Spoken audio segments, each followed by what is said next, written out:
Bismillahirrahmanirrahim. Assalamualaikum warahmatullahi wabarakatuh. Selamat pagi semuanya. Semoga sehat selalu. Berjumpa lagi dengan Ibu Yulia Martini dalam pembelajaran kimia di kelas 11 semester 2. Oke, pada kali ini kita akan membahas lanjutan mengenai asam basa gitu ya, terkait pengenceran dan titrasi asam basa. Oke, hari ini kita akan bahas satu persatu mengenai pengenceran dan titrasi asam basa. Mohon disimak dengan baik. Oke, kapan saatnya kita harus melakukan pengenceran? Nah, jadi akan ada suatu kondisi di mana kalian ketika nanti bekerja atau sedang praktik gitu ya di laboratorium, kalian akan menemukan larutan atau bahan gitu ya yang tersedia itu tidak sesuai dengan apa yang kalian mau. Misal, kalian ingin menggunakan larutan NaOH dengan molaritas 0,1 m. Tapi ternyata di dalam laboratorium tidak ada gitu ya larutannya 0,1 m, tapi adanya itu larutan NaOH misalkan 0,5 m. Nah, kalian tidak serta-merta harus membuatnya lagi gitu ya. Jadi kalau misalkan sudah ada bahan yang tersedia di dalam laboratorium gitu ya, maka kita pergunakan bahan tersebut, tapi dengan cara kita mengencerkannya terlebih dahulu sesuai dengan larutan yang kita mau. Jadi dari bahan yang sudah ada yaitu larutan NaOH 0,5 m misalnya ya. Nah, kita butuhkan 0,1 m kan? Maka kita harus encerkan dari 0,5 m menjadi 0,1 m sesuai dengan apa yang kita butuhkan. Oke, kenapa hal itu harus dilakukan? Karena kita tidak boleh langsung membuatnya gitu ya. Jadi setiap misalkan kalian mau praktik harus buat dulu, harus buat dulu. Nah, itu nanti akan mubazir gitu ya bahannya. Jadi akan membuang-buang bahan. Jadi alangkah lebih baiknya kalau kita pergunakan yang sudah ada tetapi kita encerkan sesuai dengan apa yang kita butuhkan. Nah, jadi jika larutan yang tersedia mempunyai molaritas yang lebih besar dari yang dibutuhkan, maka harus dilakukan pengenceran dengan cara menambahkan aquades dengan volume tertentu. Nah, jadi cara pengencerannya itu sebenarnya kita hanya menambahkan aquades ya. Aquades itu adalah air suling kalau kalian tidak tahu ya. Jadi aquades itu adalah air suling, air hasil penyulingan gitu ya, sampai dengan volume yang kita inginkan hingga mencapai molaritas yang kita butuhkan. Seperti itu.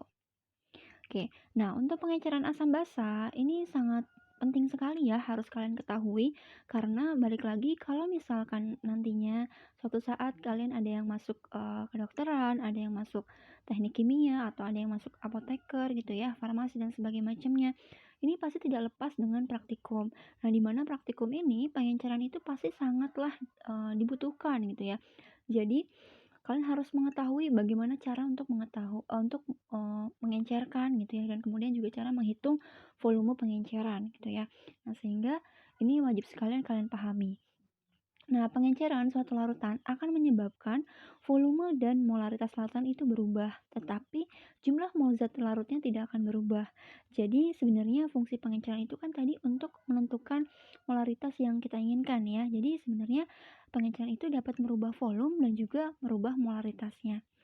Nah, adapun rumus pengenceran, jadi untuk rumus pengenceran itu rumusnya adalah M1 kali V1 sama dengan M2 dikali V2. M1 ini adalah molaritas larutan sebelum pengenceran. Jadi semisal tadi contoh Ibu, ada larutan NaOH 0,5 m, sedangkan kita inginnya adalah larutan NaOH sebesar 0,1 m. Maka M1-nya itu adalah yang 0,5 m, kan sebelum pengenceran.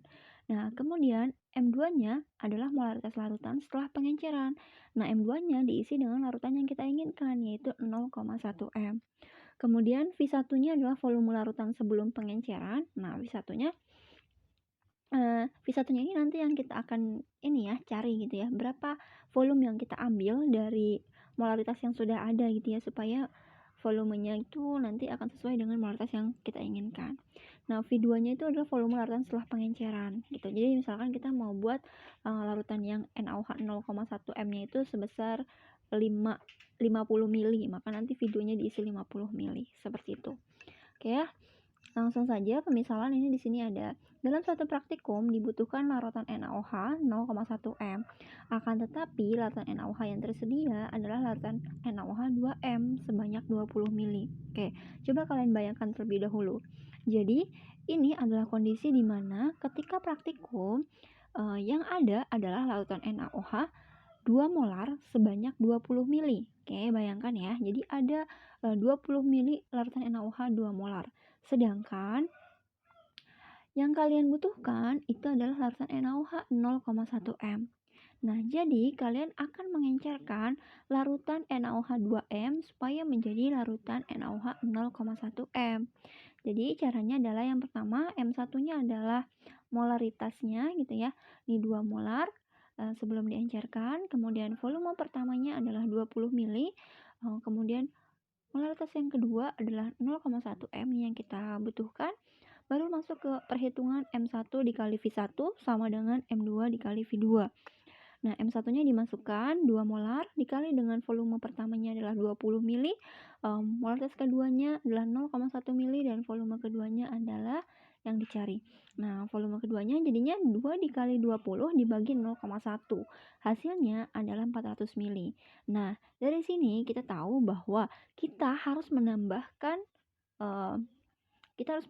air gitu ya sampai dengan 400 mili supaya menjadikan larutan yang NaOH 2 molar itu menjadi larutan NaOH 0,1 molar.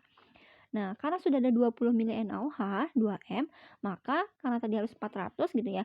Jadi kita tinggal menambahkan 400 dikurangi 20 mili, yaitu 380 mili Aquades.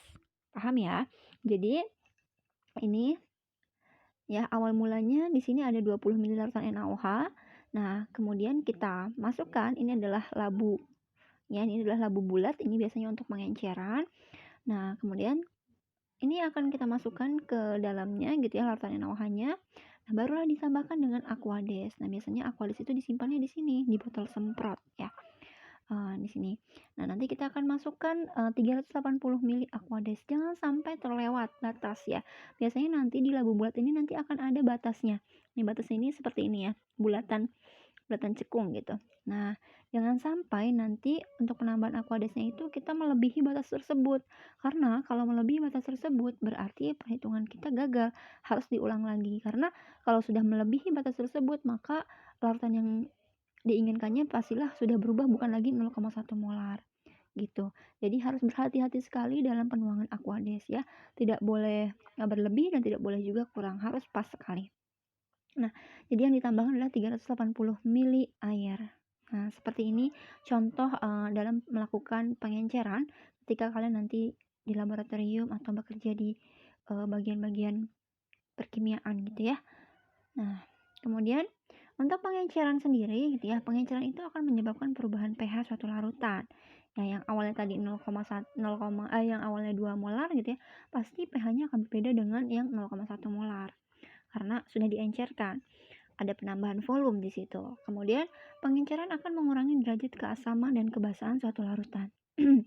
Oke, untuk ini pengenceran itu pasti akan kalau sudah merubah pH, otomatis derajat keasamannya juga berbeda dan juga kebasahannya juga berbeda. Ya, untuk senyawa asam, pengenceran akan menyebabkan pH larutan semakin tinggi. Jadi kalau misalkan awal mulanya ada pH asamnya adalah 2, kemudian diencerkan, otomatis pH-nya akan berubah gitu ya. Nah, pH-nya untuk pH asam itu pasti akan berubahnya lebih tinggi gitu ya, akan menuju ke arah 7. Sedangkan untuk senyawa basa, pengenceran akan menyebabkan pH suatu larutan itu semakin rendah gitu. Jadi awal mulanya misalkan basa kuatnya adalah 10, diencerkan ya, maka mungkin saja bisa sampai ke 8 ataupun 9. Jadi bisa diingat gitu ya, pengenceran akan menyebabkan pH suatu larutan bergerak ke arah pH netral atau mendekati 7. Begitu. Oke, coba ulang. Jadi pengenceran akan menyebabkan pH suatu larutan itu bergerak ke arah pH netral atau mendekati 7. Nah, langsung saja kita ke contoh soal. Di sini misalkan ada ke dalam 100 ml larutan H2SO4 0,1 m ditambahkan 400 ml air. Oke, tentukanlah A pH awal H2SO4 dan yang B pH H2SO4 setelah penambahan air. pH awal ini sama seperti konsep perhitungan asam basa biasa ya. Untuk pH awal H2SO4 ini kita ketahui dia jenisnya adalah asam kuat, maka untuk perhitungan pH awalnya cukup mencari H+ sama dengan M dikali A. Nah, di mana M-nya saja sudah diketahui 0,1 gitu ya. Kemudian volumenya di sini tidak terlalu berpengaruh ya, karena ini kan molaritasnya sudah diketahui yaitu 0,1. Maka pH awal sebelum pengenceran tinggal 10 pangkat min 1 dikali A. A-nya itu adalah valensi asam. H2SO4 itu terdiri dari 2H+, maka A-nya di sini adalah 2. H+ sama dengan 2 kali 10 pangkat min 1. Ya, maka untuk perhitungan pH, pH adalah min log H+, pH adalah min log 2 kali 10 pangkat min 1. Jadi pH-nya adalah 1 min log 2. Oke, paham ya? Untuk yang pH awal H2SO4, Ibu rasa kalian sudah paham, karena ini juga sudah kita bahas sebelumnya. Nah, kemudian masuk ke perhitungan yang B, yaitu pH H2SO4 setelah penambahan air. Nah, untuk penambahan air, berarti di sini diencerkan. Maka molaritas H2SO4 setelah pengenceran menggunakan rumus M1 dikali V1, M2 dikali V2. Oke, di sini M1-nya adalah 0,1. Kemudian V1-nya adalah 100 ml, ditambahkan 400 ml air. Oke, berarti volume keduanya adalah 100 ditambah 400 ml. Jadi volume keduanya totalnya adalah 500. Maka kita masukkan 0,1 dikali dengan 100 gitu ya, sama dengan M2, ini adalah molaritas yang dicari gitu ya. Karena kan setelah pengenceran atau setelah penambahan air pasti pH-nya berubah. pH-nya berubah berarti molaritasnya juga berubah. Oke. M2 dikali 500. M2 sama dengan 0,1 dikali 100 dibagi dengan 500 ml. Oke, paham ya? Ini perkalian, kemudian ini awal kali pindah ruas kan ya, jadi bagi.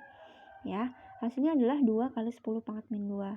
Oke, jadi awal mulanya molaritasnya adalah 2 kali 10 pangkat min 1 gitu ya.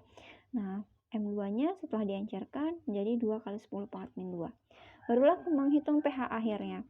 pH air masih sama ya, tahapan rumusnya H+ sama dengan MA dikali A, 2 kali 10 pangkat min 2, jangan lupa valensinya 2. Sama dengan 4 kali 10 pangkat min 2. Maka pH-nya adalah min log H+, min log 4 kali 10 pangkat min 2, pH-nya adalah 2 min log 4. Oke, sekarang coba kalian perhatikan ya, pH awal adalah 1 min log 2. pH setelah pengenceran adalah 2 min log 4.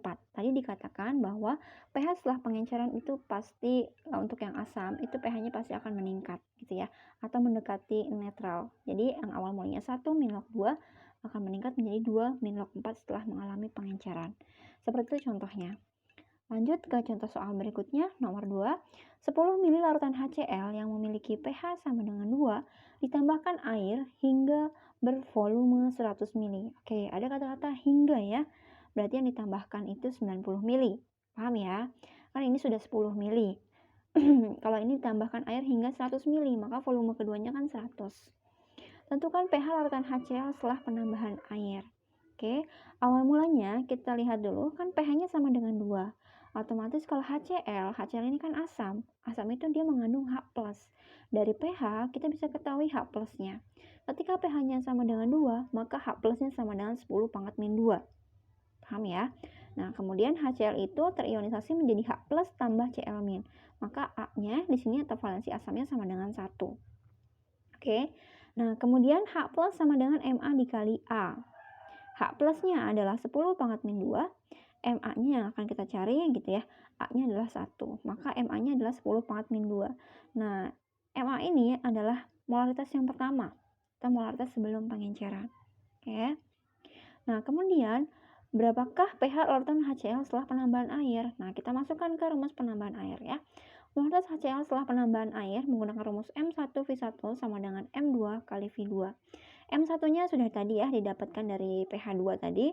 Kita dapatkan bahwa MA-nya adalah 10 pangkat min 2. V1-nya awal mulanya adalah 10 ml. M2-nya yang akan kita cari. V2-nya ada kata-kata ditambahkan air hingga bervolume 100. Jadi volume totalnya adalah 100. Ya, jadi V2-nya adalah 100. Tidak lagi 100 tambah 10. Paham ya? Kalau ditambahkan air bervolume 100 ml, baru 100 tambah 10. Tapi kalau ditambahkan air hingga bervolume 100, maka volume terakhirnya adalah 100 ml. Oke. Volume awalnya baru 10 tambah 90. Cuma kan di sini tidak dibahas ya 90 ml-nya. Jadi kamu harus bisa membedakan ada kata-kata hingga atau tidak. Oke, jadi dimasukkan M2-nya sama dengan 10 pangkat min 2 dikali 10 dibagi dengan 100. Maka M2-nya adalah 10 pangkat min 3. Sebelum pengenceran adalah 10 pangkat min 2, setelah pengenceran adalah 10 pangkat min 3. Maka untuk menghitung pH-nya juga masih sama dengan rumus H+ sama dengan MA dikali A. Ya, H plusnya sama dengan 10 4 min 3 dikali 1 sama dengan 10 4 min 3. pH-nya sama dengan min log H plus, min log 10 4 min 3. pH-nya sama dengan 3. Oke, sampai di sini paham ya? Jadi yang perlu diketahui, kalau misalkan memang ditambahkan air, maka kalian gunakan rumus pengenceran terlebih dahulu untuk menentukan pH-nya. Ya, untuk perhitungan pH asam dan basa juga masih sama rumusnya, tinggal disesuaikan saja dengan soal. Kalau di soal itu diketahuinya pH-nya harusnya asam, asamnya apa?